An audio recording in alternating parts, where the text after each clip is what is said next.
Die AfD ist jetzt stärkste Kraft geworden. Ihre Meinung dazu? Ja, ganz normal. Ganz normal. Ganz Ja, normal. mir wurde eben gesagt von einer Dame hier auf der Zeil, ganz schrecklich, Rechtsruck, immer extremer. Die wollen ja alle Ausländer rausschmeißen. Ich glaube nicht, dass die AfD alle Ausländer rausschmeißen möchte. Das ist totaler Quatsch. Es geht um kriminelle Ausländer und es geht darum, dass die Politik in Deutschland einfach verpasst hat, den Kontakt zum Volk zu halten. Und das ist die Strafe oder die Belohnung dafür, je nachdem, was sieht. Und das ist ja ganz Europa so. Also Ja. die Leute sind ja nicht dümmer geworden, sondern sie wehren sich einfach gegen Reglementierung und Vorschriften und mir zu sagen, wie ich zu denken habe. Und wenn das jemand macht, dann tendiere ich dazu, dagegen zu sein und nicht zu kuschen. Ja. Und für mich kuschen die Leute, die weiterhin die pseudoliberalen Parteien wählen und damit einverstanden sind.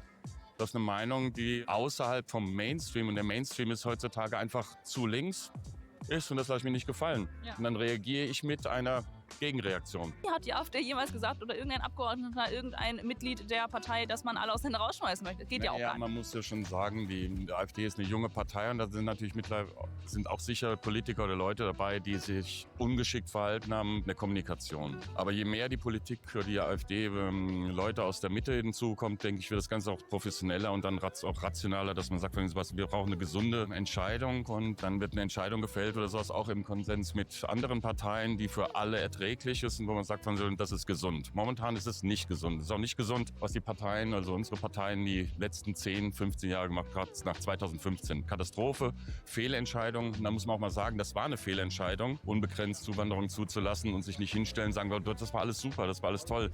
Damit selbst verarschen können wir uns auch selber. Sind Sie sich schon fremd im eigenen Land, würden Sie das so sagen? Ja, teilweise schon. Also zumindest meine Kinder. Denen fällt das auf und die sind deutlich rechter als wir Alten. Und da können sich die Politiker auf eines zu fast machen. Haben Sie auch Hoffnung, dass Natürlich Ja, natürlich habe ich Hoffnung, aber ich selbst habe mich schon vorbereitet, dass ich entweder nach Holland oder nach Italien auswandere. Mir geht es finanziell gut und deswegen kann ich mir das erlauben. Es tut mir leid für diejenigen, die es sich nicht erlauben können. Merken Sie auch hier in Frankfurt, in Deutschland, einen großen Rechtsruck? Ja, den merke ich. Man hört es ja auch auf den Nachrichten. Ich bin entsetzt. Ich finde es ganz schrecklich. Eine Nation, die 2 Weltkriege hinter sich hat, lernt nichts dazu. Wenn in meinem Bekanntenkreis solche Sprüche kommen, lehne ich das ab, sage ich denen auch ganz klar. Was sind das dann für Sprüche? Haben Sie ein Beispiel? Es geht halt ganz oft darum, dass wir ja hier so viele Ausländer haben, die uns ausnutzen und tralala. Und wenn es noch mal so einen gäbe wie, ne? Das finde ich halt schrecklich. Ich weiß aber auch nicht, wie man es ändern soll. Gerade aktuell in den neuesten Umfragen ist ja die AfD auch die stärkste Kraft. Furchtbar. Ich kann auch nicht damit umgehen, wenn jemand sagt, die brauchen alle mal einen Denkzettel. Ich habe nur einfach mal die AfD gewählt. Das geht nicht. Das ist einfach eine Partei, die gehört eigentlich auch verboten.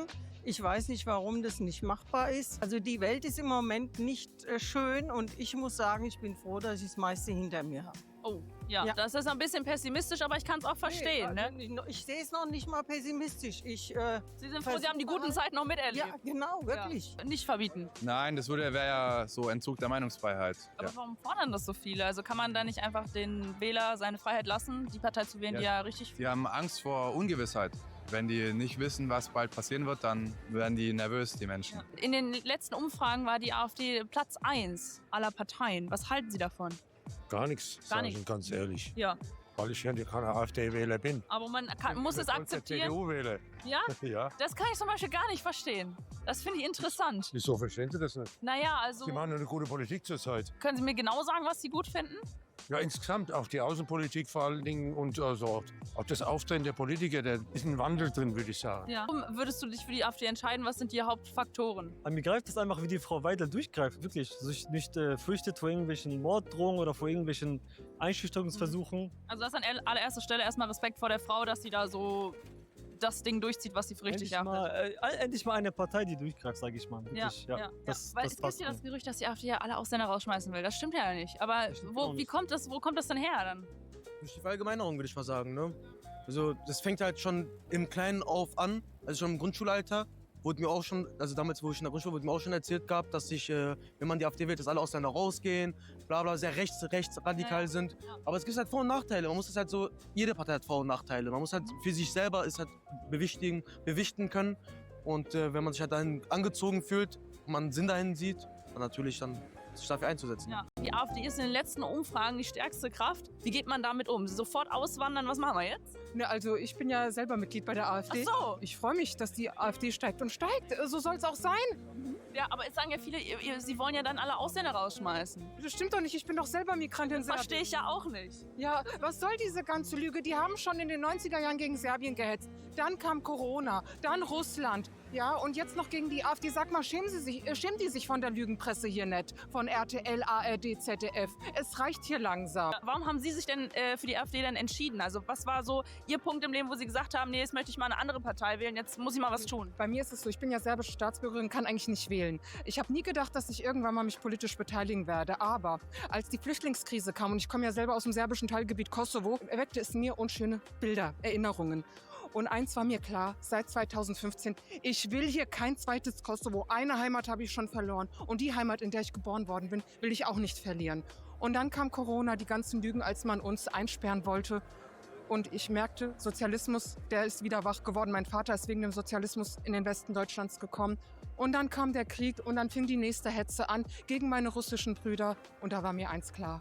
Jetzt muss ich aktiv werden. Meistens sind es die Menschen, die selber Migrationshintergrund haben. Meine Mutter kommt aus Kroatien, die irgendwie verstehen, wir müssen ein bisschen patriotisch sein, wir müssen wieder Deutschland nach vorne bringen. Warum ist das so? Verstehen Sie das? Können Sie mir das erklären? Weil die meisten Deutschen sagen, oh, Vielfalt, super, super, alle rein, wir haben Platz, wir haben Platz. Warum sind Sie dann so patriotisch? Ja, weil mir hat man es auch schon vorgeworfen in den 90er Jahren. Aber es ist doch nichts Falsches dabei. Ich bin dafür, dass man Tradition alles wahrt, wo ich weiß, aha, da gibt's einen Slivovitz, Cevapcici und was nicht alles. Oder hier in Deutschland, Bratwurst, Bockwurst, Thüringer Wurst. Das ist unsere kulturelle Identität und das müssen wir aufbewahren. Ich will hier einfach kein zweites Marrakesch. Das, was ich leider in Köln-Ehrenfeld leider erleben musste. Ich will wissen, dass es hier Deutschland ist. Deutschland soll bitte Deutschland bleiben. Kroatien bitte Kroatien, Serbien bitte Serbien, Frankreich bitte Frankreich.